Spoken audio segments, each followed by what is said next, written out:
Hello students, and welcome to Unit 3. So the video I asked you to watch before was about stress and how to make stress your friend. Stress in math class tends to lead to something known as math anxiety. So we're going to talk about that in this unit, and I wanted to kind of bring up a little bit from the last video. There's a shortened version of the video, and I'm going to jump to that right now. Let's listen to a couple key pieces here that Kelly McGonigal was describing.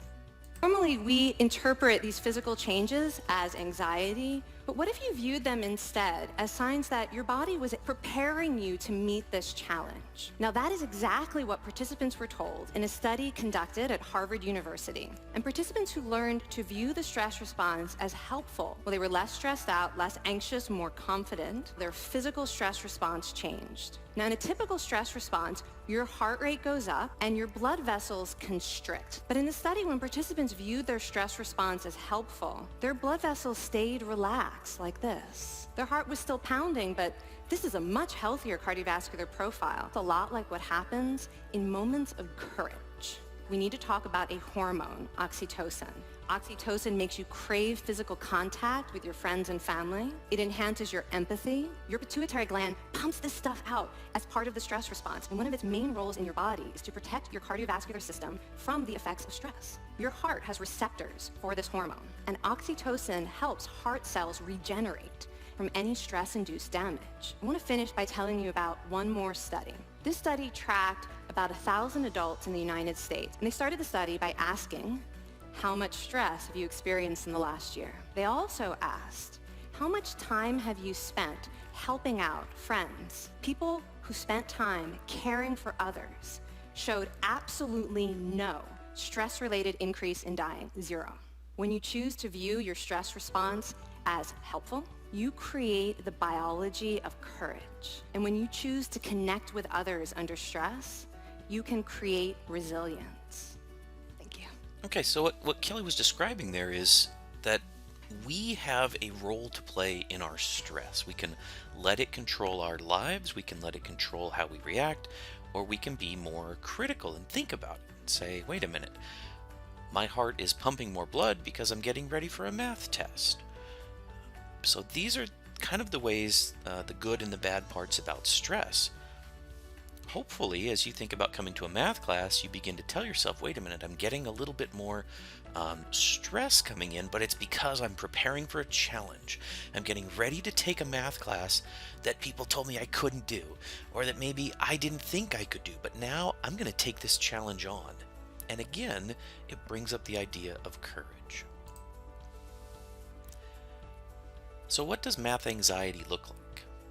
Well, there are many symptoms of math anxiety, and I think many of you may have felt these before. So sometimes you might cringe if you go to math class, being afraid to ask questions in math class.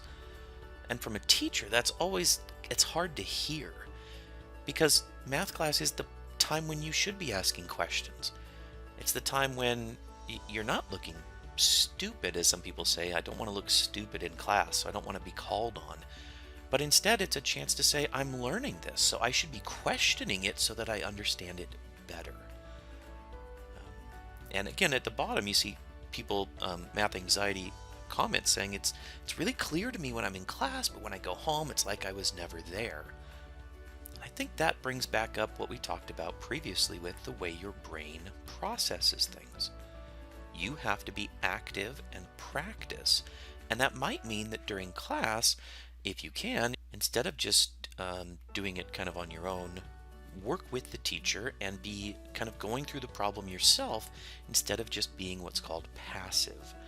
Make yourself an active participant so that you'll remember more about it later.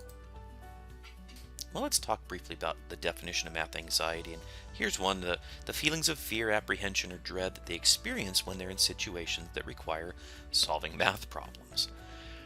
And I've put a cute little picture in here because I think this picture is really indicative of what we call the cycle of failure. People have a negative math experience, and that's what's on top, and it leads down to people avoiding math, Well, if you avoid math, then you're not prepared for math when it does happen, which leads to a poor math performance, which again, that creates a negative math experience. And we end up in this endless loop, this cycle of math anxiety failure. So something to be aware of, the causes of math anxiety.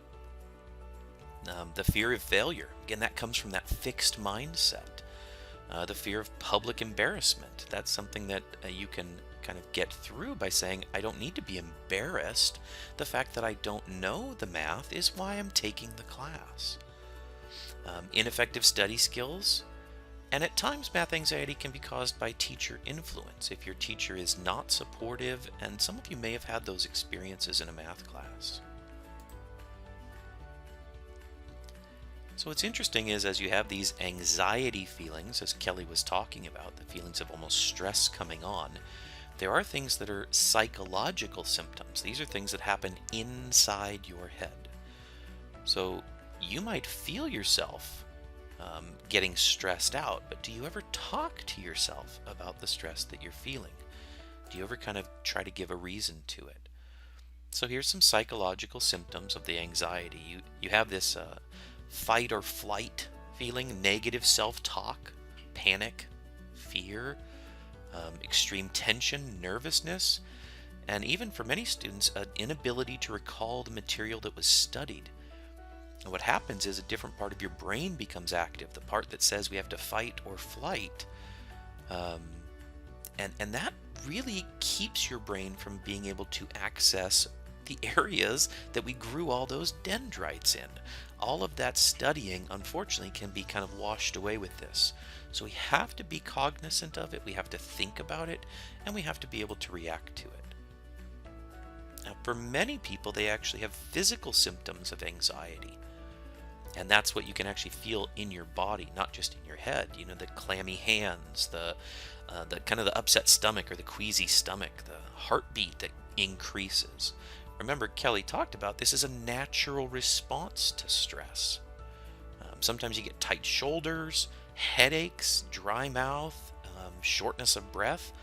Again, a lot of these are happening because of stress. What we can do, if we rethink why the stress is coming and tell ourselves that this is actually here to help us, it might benefit us in the long run. So that gives you a pretty good idea about math anxiety. And we're going to talk later as well about some other tools and tips you can do to combat math anxiety. We're going to plan for Unit 4 to talk a little bit more about study tips. How do we study for a math class? Because it's not the same as a history class or a sociology class.